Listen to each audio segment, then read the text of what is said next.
மணப்பெண்ணின் பிரத்யேகமான திருமணம் விவாஹா தி சென்னை சில்க்ஸ்.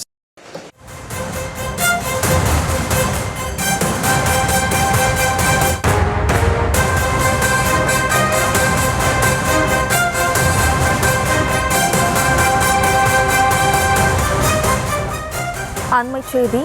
பொது மயானத்தை பட்டியலினத்தோர் பயன்படுத்த அனுமதி மறுப்பது தீண்டாமைக்கு சமம் என நீதிபதிகள் தெரிவித்துள்ளனர். தொடர்பான கூடுதல் விவரங்களோடு இணைக்கார் நமது செய்தியாளர் ரேவதி. வணக்கம் ரேவதி, இந்த வழக்கு தொடர்பான முழு விவரம். வணக்கம்.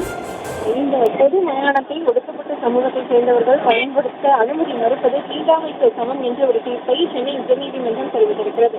குறிப்பாக ஈரோடு மாவட்டம் கருமாண்டி செல்லிப்பாளையம் கிராமத்தில் உள்ள வண்டிப்பாதை நிலத்தை மயானமாக மாற்றக் கோரியும், மயானம் என வரையறுக்கப்பட்ட இடத்தில் உடலை அடக்கம் செய்வதை உறுதி செய்ய கோரியும் தாக்கல் செய்யப்பட்ட வழக்குகளை விசாரித்த நீதிபதி வி லட்சுமி நாராயணன் கருமாண்டி செல்லிப்பாளையத்தை சர்ச்சைக்குரிய நிலம் வண்டிப்பாதை புறம்போக்கு என வகைப்படுத்தப்பட்டுள்ள போதும் 70 ஆண்டுகளாக மயானமாக பயன்படுத்தப்பட்டு வருகிறது என்றும், அருந்ததியர் சமூகத்தினர் இந்த நிலத்தில் இறந்தவர்களின் உடலை அடக்கம் செய்ய பயன்படுத்தி வருகின்றனர் என்றும் தெரிவிக்கப்பட்டிருக்கிறது.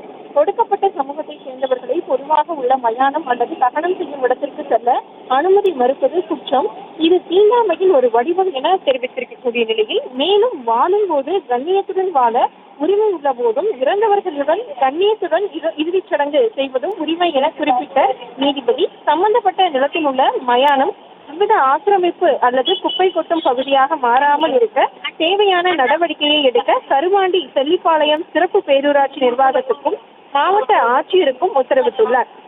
குறிப்பாக மயானத்தில் இருந்து கல்லறைகளை சேதப்படுத்திய நபர்கள் மீது நடவடிக்கை எடுக்கவும் நீதிபதி உத்தரவிட்டிருக்க தீர்ப்பு அளித்திருக்கிறார்.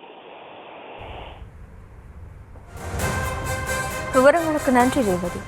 மணப்பெண்ணின் பிரத்யேகமான திருமணம் விவாஹா தி சென்னை சில்க்ஸ்.